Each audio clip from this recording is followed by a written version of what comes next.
to the absolute major need that the UK has to build its employment models and indeed new enterprise and so on. So I'm finding that really very exciting.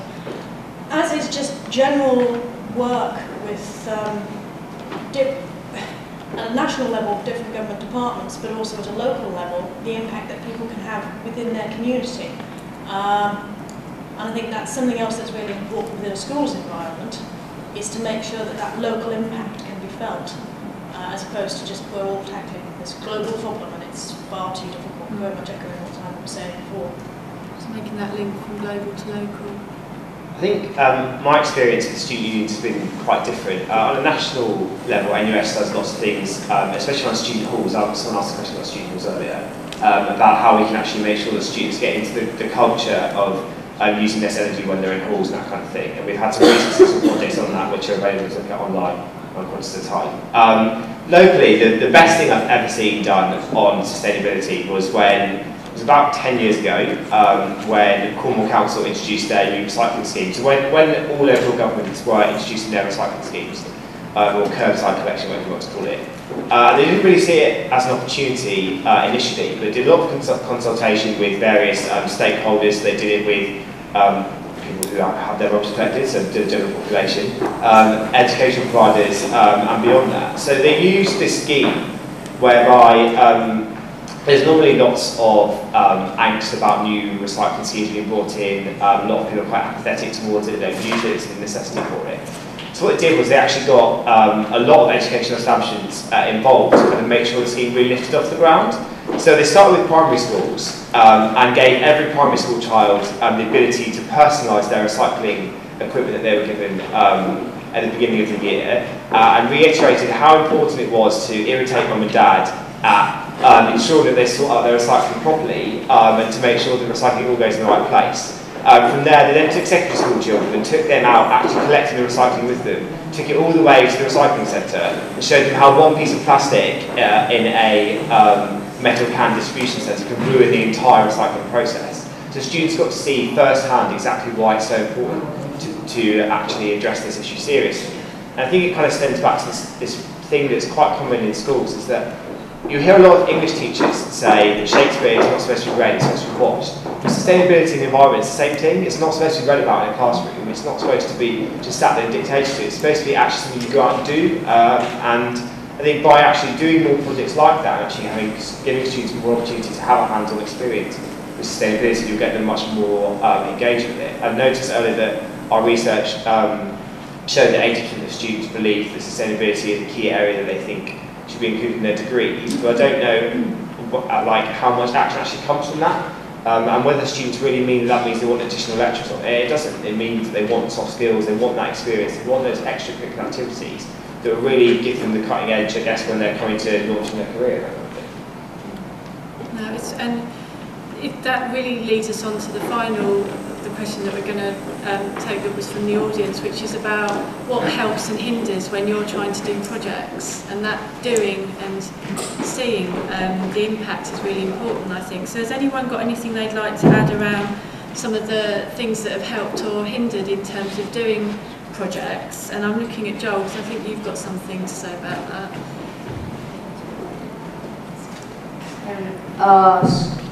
Our biggest barrier at the school has been that we moved into a derelict building which has had to be slowly rebuilt. This has taken a lot of effort. What might you choose? That's open to anyone. I think, from my personal perspective, and I may get shot down, because often in schools, sustainability and programmes around it are actually a bit of an add-on. So when things are squeezed, it's sustainability that goes. And obviously, we all understand that maths, English, science, these are the things that a school is judged on. But I think it would be really exciting to understand how sustainability issues can be embedded within those subjects, because to us it feels quite obvious, but we're not writing national curriculum, which is a pity. But how it can be made more core, and how it can stop being that thing that gets squeezed when time is short or money is short. That's really interesting, because I know Anne and others are involved in a sustainability curriculum project where you're looking at some of those We don't need to answer. No, I'm just. But there's a good, there's a conversation there perhaps afterwards. Any other sort of particular messages or change that you'd like to share with the audience? I don't know if it's again relevant to this audience, but I mean, there's just sort of like, at the moment, the previous speaker is saying we need to make a sustainability fund, but there's no denying we're in quite a scary place. James Hansen saying, if the tar sands is all, which is an oil project in Canada, if that's all drilled up, then it's game over for the climate. Already seeing phenomena such as global warming, droughts and floods here, and just freakish weather elsewhere. So I think there has to be, from all of us, have to kind of think about, can we be the change we want to see in the world, and also to really start pushing governments. It's very difficult at an international level because of multilateralism, which means everyone at the table gets a voice and everyone can block something, so you get a problem when you're faced with Saudi Arabia, who they want to protect their oil profits, and then you try and get them on board with climate change, or America, lots of other countries with vested interests. Maybe this isn't relevant for this audience, but there's a lot of interlinked problems. But obviously, I think the best thing we can do is make changes in our life, to be in touch with others, and to work with all age groups, very young, all age groups, 20s, 30s, because we all have different levels of experience. It's been less time than anticipated, but I hope you'll be able to continue the conversations after as we finish today. So thank you very much.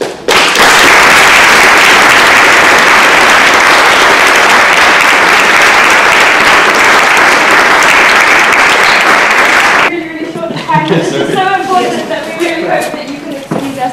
We couldn't let you all go today without thanking Seed for supporting us on the whole of our travels for the whole of this year. The whole of Seed team was fantastic, and we would like to thank the Seed team, and especially we would like to thank Anne. And one thing that is amazing to me about Anne is that, sorry Anne, you might get she's hiding.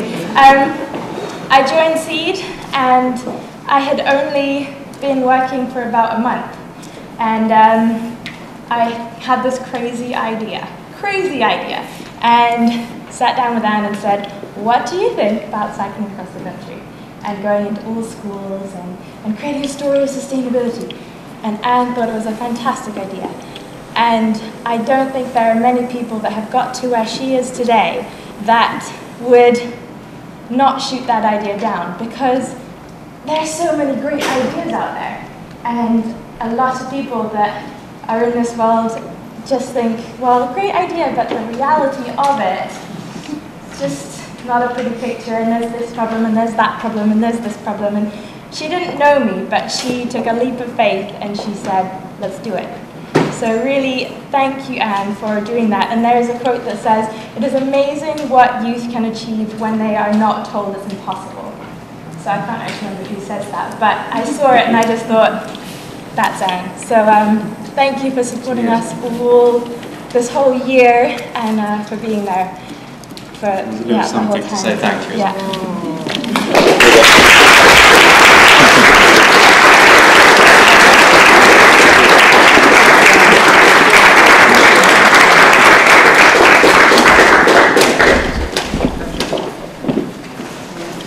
And finally, I haven't bought myself flowers, I promise. Final plug. This is the book that I couldn't find earlier. Do really look at it because it's fantastic. It's about the theme of today. Lots of great stuff in there. If you're wondering about a how-to and the ideology behind all of this, it's a great book. And 50% of this book goes to those traumatised children in New Zealand who went through 2 earthquakes in a few months. So it's going to the Children of Christ Church. So fantastic thing to support.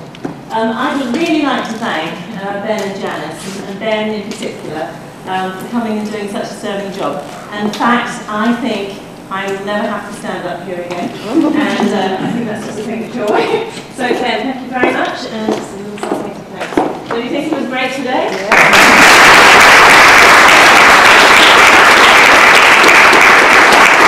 As chair of the Schools of Arts, I know